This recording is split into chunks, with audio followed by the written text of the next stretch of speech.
అనుభవించారు, అల్లుడు అనుభవించాడు, బిడ్డ అనుభవించింది, మనవళ్ళు మనవరాళ్ళు ఇంతమంది అనుభవించారు.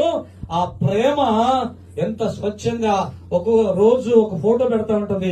అంత ఆశానుభావుడు వాడు వీళ్ళందరి మీద అందరికి ఒక లీడర్ లాగా చేసినటువంటి వ్యక్తి ఈ రోజు మన మధ్యలో లేడు.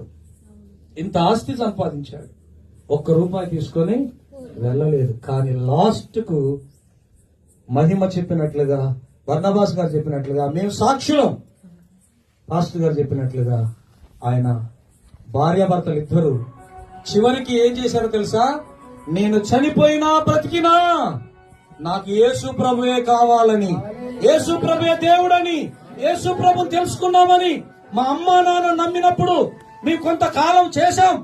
ఆ దేవునితో ఉంటే ఈ ఆటలు సాగవని, ఆ దేవునితో ఉంటే ఈ కోరికలు తీర్చుకోలేమని మేమే మా జనరేషన్ లో మా ఇష్టానుసారంగా బ్రతకడానికి మేమే అంత మంచి దేవుణ్ణి దూరం పెట్టుకున్నాం. ఇప్పుడు నా బిడ్డ దేవుణ్ణి పూర్తిగా నమ్మి నా కొరకు ఏడ్చి ప్రార్థన చేస్తుంది. నా అల్లుడు నమ్మి ఏడ్చి ప్రార్థన చేస్తున్నాడు. నా మనవరాలు, నా మనవాడు, నా పిల్లలందరూ నా కొరకు ఏడుస్తున్నారు. ఇంత మంచి దేవుణ్ణి నా తల్లిదండ్రులు పరిచయం చేస్తే కొన్ని రోజుల దాకా నమ్మకంగా ఉన్నట్టు యాక్షన్ చేసి ఆ తర్వాత నాకు పిల్లలు వచ్చే టైం కల్లా మళ్ళీ ఇదిగో నేను ఇలాంటి పనులు చేశాను, నేను ఏదేమైనా నాకు యేసు ప్రభువే దేవుడని ఒప్పుకున్నాడు. ఆయన 2-3 రోజులకు చనిపోతాడు. అసలు 2-3 రోజులు 2 రోజులకు చనిపోతాడు అన్నాక నేను పాస్టర్ గారు వెళ్ళి ప్రార్థన చేసినప్పుడు ఆయన యేసు ప్రభువును బహుగా ఇష్టపడుతున్నట్లుగా చెప్పాడు. దేవుని స్తోత్రం, హల్లెలూయా.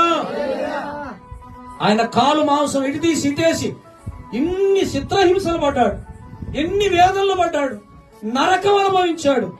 8 నెలలు బ్రతికించాడు దేవుడు. హల్లెలూయా. మీరు అనొచ్చు కదా, ఏమంటారు తెలుసా?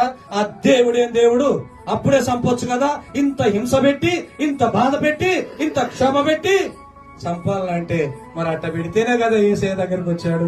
అంటే బెదిరించి నమ్మించాడా?